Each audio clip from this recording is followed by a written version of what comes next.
Kita ninyo na patong-patong ang kaso ko. Sa totoo lang, ang balita ko, may warrant daw ako pag... Matagal na akong hinahabol ng mga putang ina. Ano man ang kasalanan ko, na ginawa ko man ang lahat sa panahon ko para may konting katahimikan at mapayapa ang buhay ng Pilipino.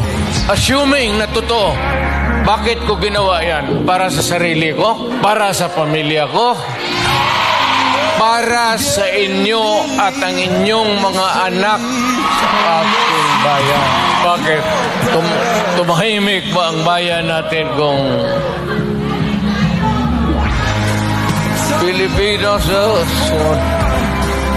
Hold up dito, hold up.